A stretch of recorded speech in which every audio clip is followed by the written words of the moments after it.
मैं तमाम मौजूदों का बहुत शुक्रगुजार हूँ। आप लोग सब सभी शख्सियत की अकीदत करने के लिए आए हैं और मेरा ख्याल है इससे बड़ा एजाज कोई और नहीं है किसी के लिए भी कि इस शख्स के लिए खराज अकीदत पेश करें।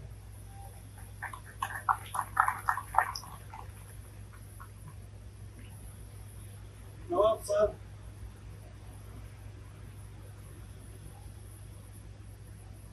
बहुत मेहरबान थे मुझ पर। अक्सर मैं जब जाता था दुनिया जहान की बातें होती थी, कभी कुछ शेर शायरी भी हो जाती थी। तो एक दफा मैंने नवाब साहब को एक शेर पढ़ के सुनाया मीर तकी मीर का, जो इन्हीं की मुनासबत से मैंने उनको सुनाया था कि बेपरवाही दरवेशी थी, बेपरवाही दरवेशी थी, थोड़ी थोड़ी तबाही, जबकि फकीरी के ऊपर मैं खर्च बड़ी सी दौलत थी। ये दरवेशी ऐसे नहीं मिली, इसके लिए कीमत अदा की नवाब साहब, और इससे बड़ी कीमत और किसी ने अदा नहीं की। हम सब अपने आप को लीडर समझना, फख्र महसूस करते हैं कि हम भी लीडर हैं, हम भी लीडर हैं, लेकिन नवाब साहब कौन हो? शेख सादी का एक शेर है कि जिस बलूचिस्तान आज भी तारीकी में है और पहले भी बहुत तारीकी में रहा है। शेख सादी का है कि शबकारी वो दोस्ताना खुदाई भी दमन के तारीख शब है, और दोस्त जो खुदा के दोस्त हैं वो चमक रहे हैं, जो रोज रक्षिंदा जैसे सूरज चमकता है वैसे चमकते हैं। बख्शत खुदा है बख्शिंदा, जब तो खुदा नहीं बख्शता ये सआदत नहीं मिलती। तो इनको ये सआदत इनके अपने अमल से मिली थी, तो अल्लाह की तरफ से इनको ये सआदत मिली। कौन बनेगा खैर बख्श?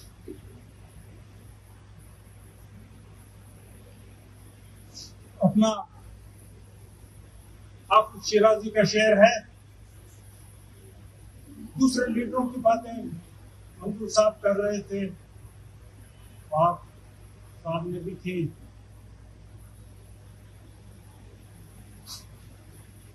हाफिज शिराजी का शेर है कि गोहरे जामे जब अस्कान जहान दिगरस, जमशेद अपने इसमें प्याले में सारी दुनिया की खबरें देखा करता था। तो हाफिज कहता है कि गोहरे जामे जम अस्कान जहान दिगरस, तो किसी और कायनात से मोती था जिसमें से ये चीज बनी थी। तू ही तमन्ना गिले तुझा करामेदारी, तुम कुम्हार के बनाए हुए बर्तनों में से ये उम्मीद रखते हो। ये जो कुम्हार के बनाए हुए बर्तन और जम जिससे बना हुआ था, उन दो चीजों में मुआवजा करना मेरा ख्याल है गुनाह है। हम कैसे उम्मीद करें कि उन लोगों में से कि जो अपना मफाद आगे रखते हैं और बलोच का मफाद पीछे रखते हैं, या शायद रखते ही नहीं है, कभी इस तरफ लुढ़क जाते हैं कभी उस तरफ लुढ़क जाते हैं, हम उनसे कैसे उम्मीद रखें कि वो हमारे हकूक की बात करेंगे और हमारे हकूक हमें दिलवाएंगे? ये तो मुमकिन ही नहीं है। मीरी का शेर है कि मत सहल हमें जानो, मत सहल हमें जानो, फिरता है फलक बरसों, तब खाक के पर्दे से इंसान निकलते हैं। तो ये बरसों फलक फिरता है तब ऐसे लोग पैदा होते हैं। खैरबख्श कौन बनेगा? और खैरबख्श की जो सियासी नजरिया है या इब्तिदा है, उसके बारे में बहुत मुआलता है। नवाब साहब ने मैं कितना खुश नसीब हूँ वो मुझे पता है। किसी ने मेरे लिए, सादिक मरी ने कहा था कि कैसी कैसी यादें हैं पिंदार मेरा, कैसी कैसी यादें हैं पिंदार मेरा, कैसे कैसे लोग मेरे किरदार में हैं, तो ऐसे लोग मेरे किरदार में।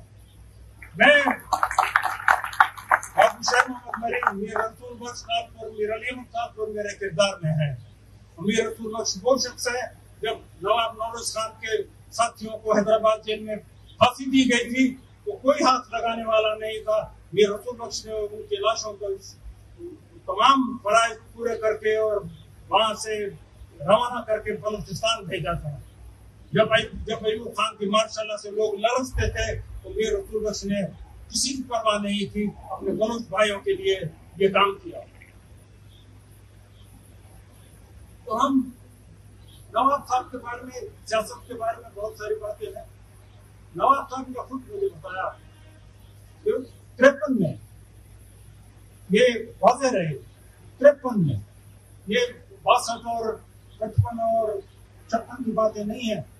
53 में नवाब साहब के पास डेविस आया। डेविस पॉलिटिकल एजेंट था बलूचिस्तान में, हमारी एजेंसी वगैरह में पॉलिटिकल एजेंट था। वो आया और उसने कहा कि अंग्रेजी में उसने कहा कि why don't you let your wretched people get some development? कि तुम अपनी इस मफलूकल हाल लोगों को तरक्की क्यों नहीं दिलवाना चाहते? तो नवाब साहब ने कहा, मैंने कहा डेविस से, डेविस फर्ज करो हिटलर कब्जा कर देता बर्तानिया पर और कोई नाजी ऑफिसर आता तेरे पास और कहता कि Davis why don't you allow this the wretched people to get some development? कि इस अपने जो मफलूकुल हाल लोग हैं उनको ये तरक्की के लिए क्यों नहीं छोड़ते? तो डेविस ने कहा कि I will be damned if I ever talk about this again। 53 में नवाब साहब का ये रवैया। तो इसमें इल्हाम नहीं रहना चाहिए कि नवाब साहब का क्या ख्याल था और नवाब साहब किस नहज पर चलने की सोच रहे थे या क्या सोच रहे थे। तो ये इसके लिए कुर्बानियां देनी पड़ती है, इसलिए मुफ्त हासिल नहीं होती ये चीजें। तो कभी उन्होंने बंदों को खुदा नहीं कहा, ये सबसे बड़ी अहम बात है जिंदगी की। ज़मीर की रुवाई है, कहता है नादा कहूं दिल को, नादा कहूं दिल को कि खिरतमंद कहूं,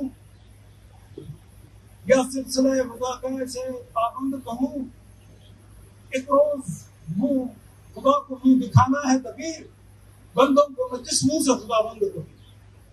तो कैसे खैरबख्श कैसे खुदा कहता है मुशर्रफों को और यायां को और अयूब खानों को, कैसे खुदा कहता है? अयूब खान की बादशाह में जब सबसे कहा गया कि हथियार वापस, यानी इजाजत थी पहले सरदारों को हथियार रखने की, सबको कहा गया कि हथियार अगर पेश करें, सबने जाकर अपने हथियार पेश किए। मैंने वो कटे हुए हथियार देखे, मुझे अफसोस है कि मैं कैमरा उठा पर मेरे हाथ में नहीं थी कि मैं उसकी तस्वीर बनाता। नवाब साहब ने वो तमाम बंदूकें जो उनके पास थी उनको आरे से काट कर और गठड़ी में बांध कर वो पेश की थी। हथियार नहीं डालने थे नवाब साहब को और आखिर तक नहीं डाले नवाब साहब ने हथियार। इसी वजह से आज तक जो अगर लोग हथियार उठाए हुए हैं तो ये इनकी मीरास है, नवाब साहब की मीरास है, तो लोग आज तक लड़ रहे हैं। और इससे ज्यादा और क्या छोड़कर जाते हैं अपने लोगों के लिए। उनमें मुजाहिमत का एक जज्बा देकर गए, उनको मुजाहिमत की एक तालीम देकर गए, उन्हें जैसे हिंदुस्तान का इश्क देकर गए बलूचिस्तान के साथ। ये तो चे गुवेरा ने भी कहा कि अगर मैं मतलब शायद लोग मेरे पर इस बात पर हंसे, लेकिन मैं समझता हूं कि इनकलाबी के लिए इश्क पहली शर्त है। नवाब साहब का पहला इश्क बलूचिस्तान था और बलूच लोग थे। जो साहब का शेर है वो शिकार जलवाए गहर थे, वो शिकार जलवाए गहर थे, मैं हवा के पत्तों में यार था, यानी मैं अपने दोस्त के इश्क में मरा हुआ था। वो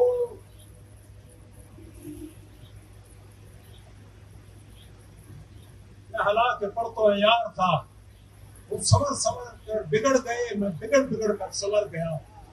कि मतलब यानी नवाब साहब जो लोग समझते थे कि ये बने हुए हैं, जैसे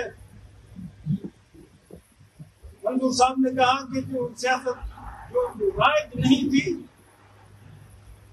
और जो जिस सियासत पे हंसा जाता था उस सियासत को लोगों ने आज अपनाया है, तो ये बिगड़ कर संवरना इसी को कहते हैं।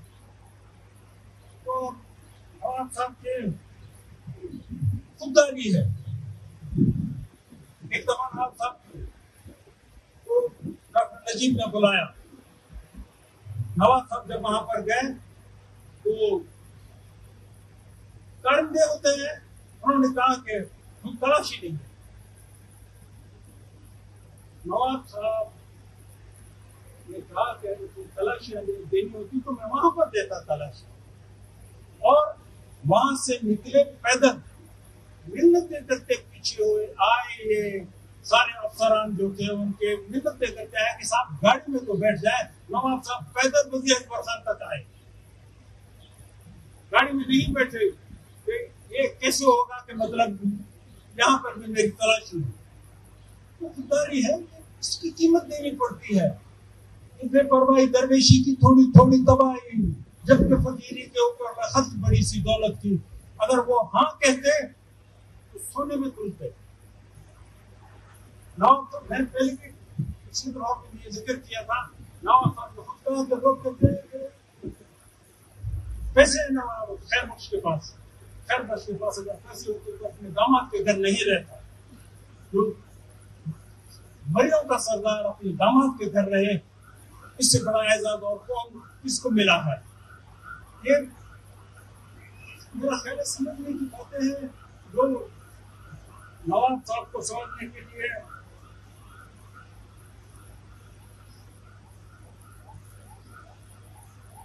बहुत जरूरी है। तो उनका मतलब जो किरदार था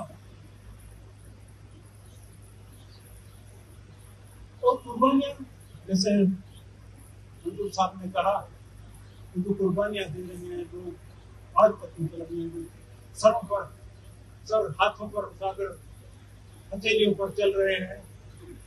ये उनके उनके लोगों ने बालात भी दिया। ये सब दे देते, अगर औरों में हिम्मत होती तो ये सब देने के लिए तैयार थे, लेकिन बालात दिया इन्होंने। गालिब का फारसी शेर है, समझने की बात है, जरा गौर से सुने। कहते कि फर्जंद देर देर पिदर मीन गुरु, बेटा जब बाप के खंजर के नीचे या तलवार के नीचे तब जाकर अपनी गर्दन रखता है, खुद पितर का राख से नमरूद मेरा बद, जब बाप नमरूद की आग में खुद टूटता है तब इस्माइल जाकर ज़िबा होने के लिए तैयार होता है। तो ये जो तैयार है सब आज बलोच ज़िबा होने के लिए, इनके बारे में नहीं है, क्योंकि नमरूद की आग में पहले ये टूटे।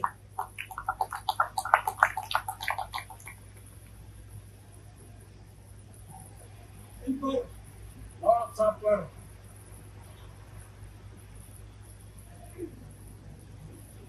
सारी किताबें लिखी जाती हैं।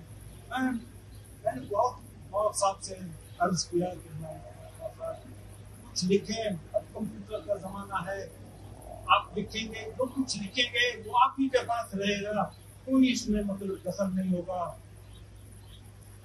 हाँ मुझे सीखना पड़ेगा, मुझे खैर मैं नहीं लिखा उन्होंने, लेकिन मेरे पिछली दफा भी यही कहा था कि अगर उनकी जिंदगी से हम सबक नहीं हासिल कर सकते तो तो 100 किताबें भी कुछ हमें बाहर नहीं दिखा सकती। उनके जिंदगी से अगर सीखना है हमें तो हम